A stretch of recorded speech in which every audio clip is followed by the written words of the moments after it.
Ambition, the desire to achieve. There's lots of potential with this, but it's controversial. That's because it's dangerous. People may be hasty to achieve and end up in more harm than good. Like a fire, it has potential for good or bad. Now, lots of teens are ambitious, myself as well, so I use my ambition to work hard in school. Some of the ways that I work hard are taking hard classes like calculus, chemistry, and college English. Some of the ways I study are through highlighting, questioning myself, relating new ideas to things I already know, and sometimes even teaching others. Now, many people work hard at school, but it's a different story at home. For many of us, time is wasted on distractions. These can include games, social media, and TV. So I combat this by working hard at home too. Some of the ways that I work hard at home are through hobbies, habits that I do daily. Some of these hobbies include writing, typing, drawing, animating, soccer, calisthenics, coding, and reading. Okay, so that was a mouthful, but let's begin with writing. I've been writing for over 4 years, and I've been doing this daily. For the most part. Some days I skip, but it's alright. Humans aren't perfect. My goal whenever I sit down at my computer is to write at least one sentence. So far, I'm at 91 pages. I'm aiming for 100. Writing is very useful because it helps me with grammar, speaking well, and writing more creatively. Definitely deserves to be on one of my top hobbies. My original goal for typing was 100 words per minute, but I have achieved that. My new goal is to get 100 words per minute on average. How I achieve this is through daily practice of about 15 minutes per day of dedicated time on some typing website. Originally, I ignored accuracy, but I thought long term and I was like, higher accuracy is better for long term improvement. So I focus on that now, even if it means slower speeds. Typing has benefited me greatly because I can use it all around the computer. Some examples are searching the web, taking notes, copying text from paper to my computer, coding, and it's just enjoyable to type really fast. The next hobby is drawing and animating. Alright, it's 2 hobbies, but they're very similar. I've been practicing for the past few months, but before that, I've doodled for years. How I draw is learning from YouTube and then practicing in my sketchbook. I do more serious projects on OpenTunes, which eventually I render into full images. Drawing has helped me break things down into simple shapes. This helps all my projects look better, no matter what it is. Some examples of this are posters I make for school and the website I made.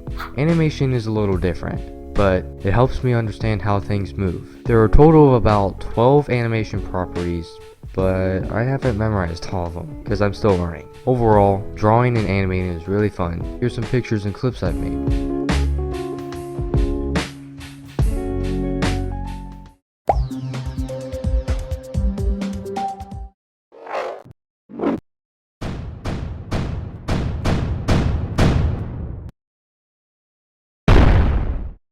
Soccer is one of my favorite sports, and I've been playing for about 14 years. There's lots of running, which is good for memory. It helps me make new friends, and it helps me build teamwork.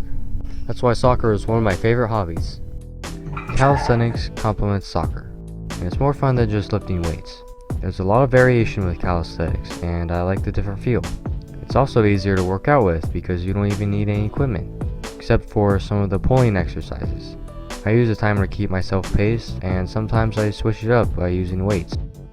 Keep things fresh. Coding is one of my top passions. It encompasses many of my interests because it includes writing, creating, and math. I like math. It even sometimes helps with school, like creating calculators. For example, the vector calculator I created my junior year for physics. It automated the process of inputting tedious numbers and equations to get one answer. Reading is an interesting hobby because I used to hate it. Back when I was young, I've read lots of books, but most of the books didn't interest me. So I began reading again near the end of middle school and into high school. And I understood that as long as you find books that you like, you'll love it. Now, I'm no bookworm. I don't read a lot, about 10 to 30 minutes every day. But even with that short amount of time, it's benefited me a lot. The main thing I've learned about reading so far is about building good habits. Alright, we finally made it through all the habits. Now you're probably thinking, well, somebody probably taught me this, right? Well, actually, I've done all of this on my own. It was a little scary at first, but I've learned to be okay with that. So how do I keep up with all this? It's definitely not memorizing all these hobbies or habits. I use a habit tracker as my to-do list. This helps me focus on the tasks that I need to do for the day. It's actually really good because you can add lots of habits, and even if I do miss something, it's alright because I'm human and I mess up. Another tactic is modifying my environment. Some of the ways I do this are putting things I need to do in obvious places, like my computer desk or dining table. And the final strategy that I implement is effective procrastination. Now you may be wondering, how can procrastination be effective? It's by doing other items on the to-do list, just not the most important one. At first this may sound bad, but it's actually really effective. Say for example, I need to do homework, but I don't feel like it. So I go to my habit tracker and check what I need to do. I see that workout is not finished along with homework, and I'm alright with working out. So I do my workout, my items are complete, and there's nothing else to do. So I get bored, and eventually I do my homework. And this didn't require any insane willpower or anything. It was simply just avoiding games and finishing my to-do list. Work isn't the only thing that I do. I still take breaks. Some of the ways that I relax are through hanging with my friends. I also have 1 hour to YouTube dedicated to entertainment, because working all the time is unrealistic. Now all these skills and hobbies that I've achieved, I did this with ambition.